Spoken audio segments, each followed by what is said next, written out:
Beneath a brooding sky heavy with the weight of storm-gray clouds, the junkyard stretched endlessly like the remains of a fallen giant.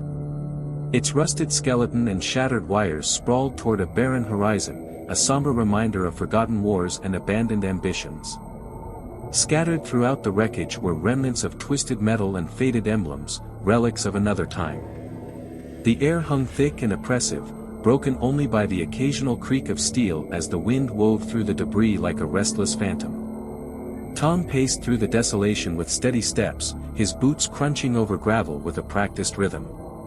His face, worn and weathered from years of solitude, carried a faraway expression, as if the ruins held whispers of something he'd once lost. A jagged scar carved its way down his cheek, a mark left behind by a violent memory he could never quite escape. Scavenging was his way of life, sifting through the wreckage of a war that had reshaped everything he'd known. Every bolt salvaged, every circuit reconnected, felt like a small rebellion against the constant decay. But it wasn't purpose or passion that drove him, it was just a way to pass the time, a distraction from the void.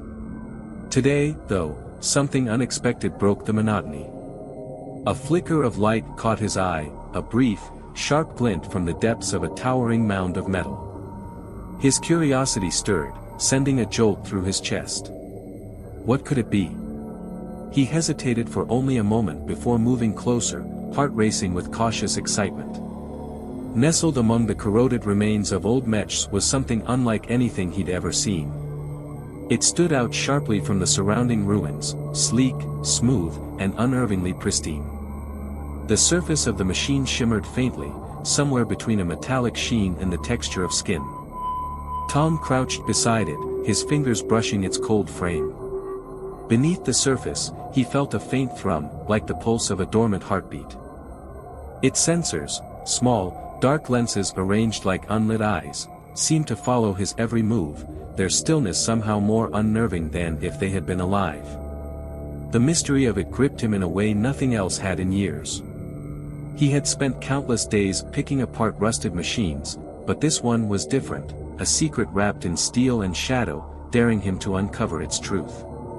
A chill ran through him, every instinct urging him to leave it behind.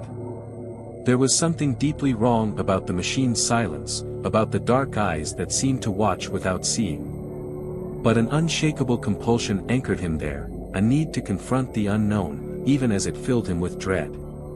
Standing slowly, Tom's hand drifted toward a control panel embedded in the machine's chest. His fingers hovered over a switch, trembling slightly. The mech stirred beneath his touch, emitting a faint vibration like the soft hum of a distant engine. It felt alive, its presence cold and mechanical, yet unnervingly organic. For a moment, he hesitated. The switch seemed to hold the weight of an irreversible decision. Memories he'd tried to bury clawed their way to the surface, mixing with the ominous pull of the machine. He couldn't tell if the choice was truly his or if he was simply following some preordained path. Drawing a shaky breath, he pressed the switch. The change was instant and horrifying. The machine's eyes blazed to life, flooding the junkyard with an unsettling, sickly glow. Its sleek frame twisted and contorted, warping into a grotesque shape. What had once seemed elegant became monstrous, limbs extended unnaturally, splitting into jagged claws that tore into the ground.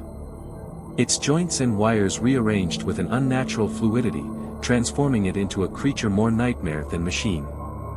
The air filled with a piercing scream, an inhuman wail that echoed through the scrapyard like a warning from another world. Tom stumbled backward, his chest tightening as the creature lunged, its glowing eyes locking onto him with an animalistic hunger.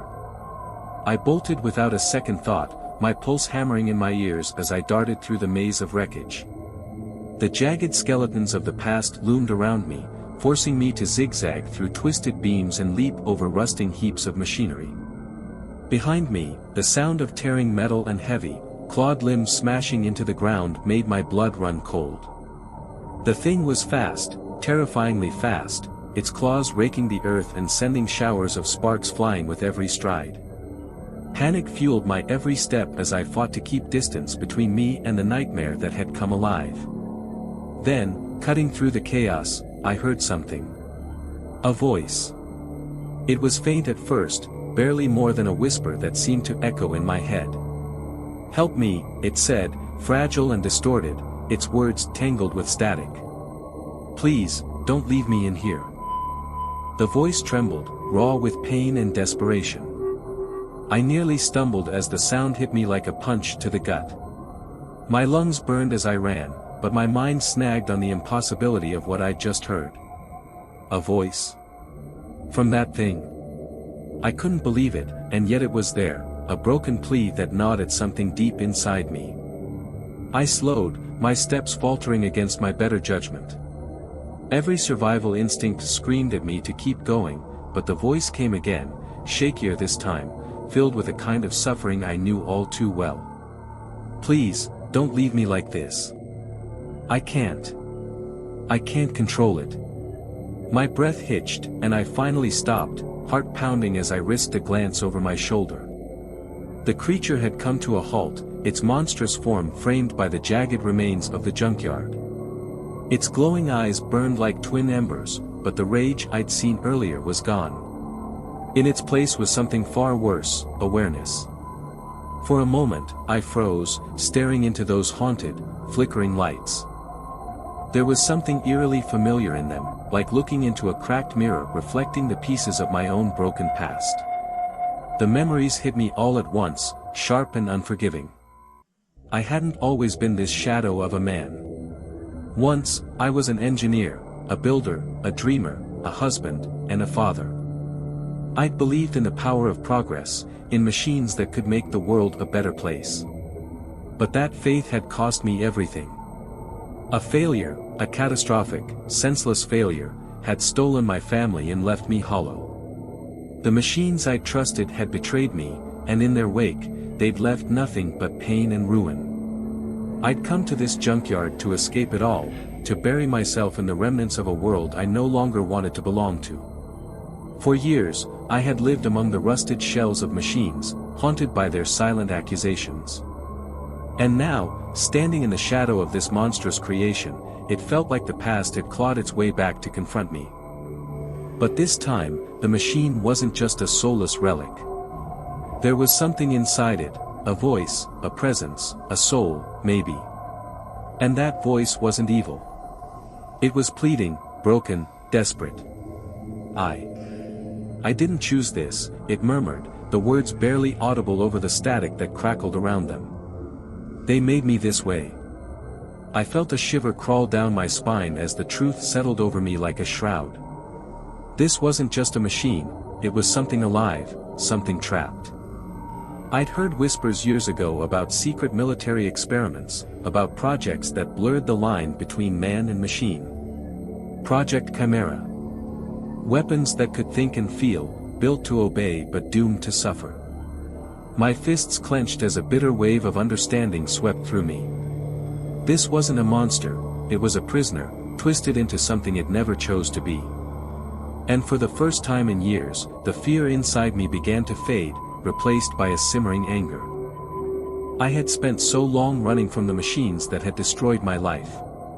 Now, I had a chance to make things right. I took a deep breath, steadying myself as I made my choice. Running wasn't an option anymore. If I was going to face this thing, I'd need every scrap of knowledge, every weapon, every ounce of courage I had left. Turning back toward the depths of the junkyard, I moved with a purpose I hadn't felt in years. My hands worked quickly, pulling out makeshift weapons I'd stashed away over the years, an old plasma cutter, a handful of crude explosives, and sharp, jagged pieces of metal I'd reshaped into traps. The junkyard was a labyrinth I knew like the back of my hand. Its twisted paths and precarious piles were my territory, and I planned to use every advantage I could.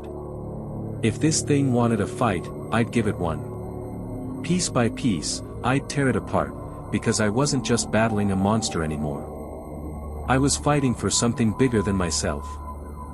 As I maneuvered through the labyrinth of scrap and shadows, I couldn't shake the strange presence that lingered in the back of my mind. Her voice, Seraphina, she called herself, was like a ghostly echo, drifting in and out of my thoughts. Each time she spoke, her words carried the raw agony of a soul trapped in a prison of cold, unfeeling steel. "I was created to serve," she murmured, her voice fractured, like static from a broken radio. "But they took away everything that made me human." My grip tightened on the plasma cutter in my hand, the weight of her words settling heavily on my shoulders. The situation felt impossibly complex, a machine designed to kill, yet harboring the remnants of a person who once lived, felt, and dreamed. Her pain was palpable, and in her story, I caught glimpses of my own. The promises of technology that had betrayed her had done the same to me. Our lives, in their own ways, had been shattered by forces far beyond our control. Steeling myself, I moved deeper into the junkyard, my mind clear despite the chaos swirling around me. This wasn't just about survival anymore, it was about setting things right, for both of us. I slipped between towering piles of twisted metal, my steps deliberate and soundless. Each movement was a test of my nerve, a measure of how much I was willing to risk. The first trap I set was at the entrance to a narrow corridor, where a stack of ancient fuel cells lay waiting. I'd rigged them to detonate when disturbed, the explosion designed to be both a weapon and a barrier. The plan was crude, but it was all I had. In the distance, I heard it, the steady, heavy thud of the mech's steps as it closed in, claws scraping ominously against the wreckage. The sound sent a shiver down my spine, but something else caught my attention, her voice. "Don't." Seraphina's warning broke through the noise, urgent and trembling. "It's a trap." Her plea came too late. The mech barreled into the corridor, its hulking frame triggering the fuel cells. A violent blast ripped through the air, the flash blinding even from my cover. The ground beneath me quaked as waves of heat and debris roared past.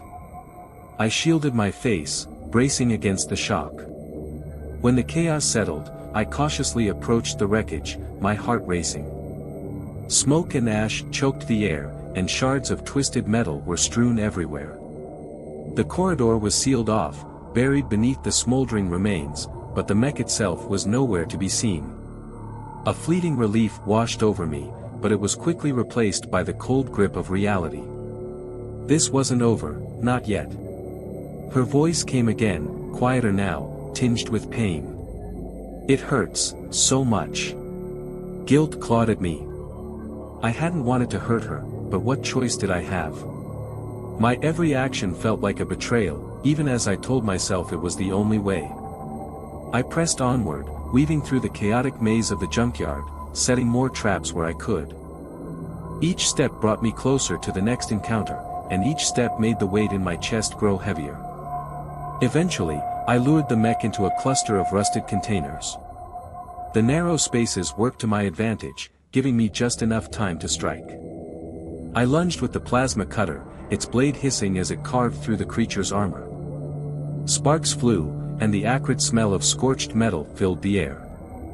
The mech roared in fury, its claws ripping through the containers like they were nothing. I barely managed to stay ahead of its strikes, dodging and countering when I saw an opening. My every move was calculated, every blow meant to weaken it bit by bit. But through it all, I could feel her struggle. Seraphina's presence flickered in and out, her voice breaking through the mechanical chaos. "Please, make it stop," she whispered, her tone raw with pain and despair. I gritted my teeth, my chest tightening at the sound. I didn't want this. I didn't want to hurt her. But I had to, there was no other way. If I didn't fight, I'd never reach the person trapped within. Finally, I led the mech into an open clearing, the last place I'd prepared for this battle. Here, a web of tripwires stretched across the ground, each one connected to salvaged explosives hidden beneath layers of debris. I crouched low, every muscle tense as I waited. The mech lumbered into the clearing, its movements erratic, its earlier ferocity dulled. The sickly glow of its eyes flickered, and its guttural roars had turned into anguished groans. I could feel its strength waning, but I knew better than to underestimate it. This was the endgame, and everything would come down to what happened next.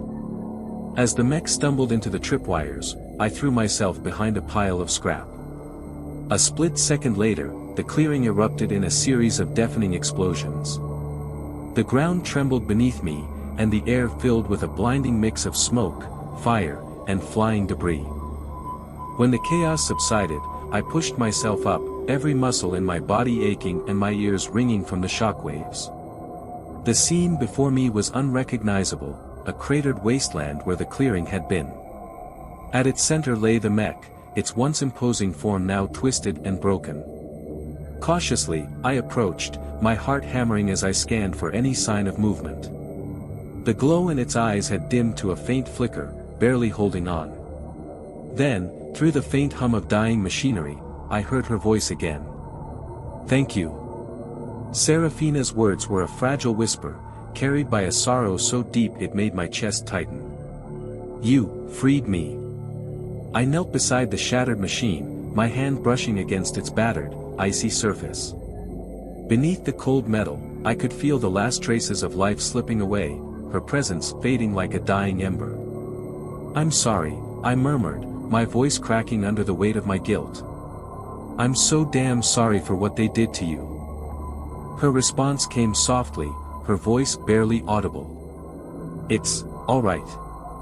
I can finally rest." And just like that, the light in her eyes flickered out, her voice falling silent. The machine's frame slumped, lifeless and still. But as I knelt there, staring at the remains of Seraphina, relief didn't come. Instead, an icy emptiness seeped into my soul. I had ended her suffering, yes, but I couldn't shake the feeling that I'd only scratched the surface of something far darker. Her torment wasn't just some tragic accident, it was part of something deliberate, something monstrous. I stood slowly, my gaze lingering on the wreckage. This wasn't just about one machine, this was about what she represented. Project Chimera wasn't an isolated nightmare. It was a factory of suffering, a twisted ambition churning out beings like her, sentient, broken, and weaponized.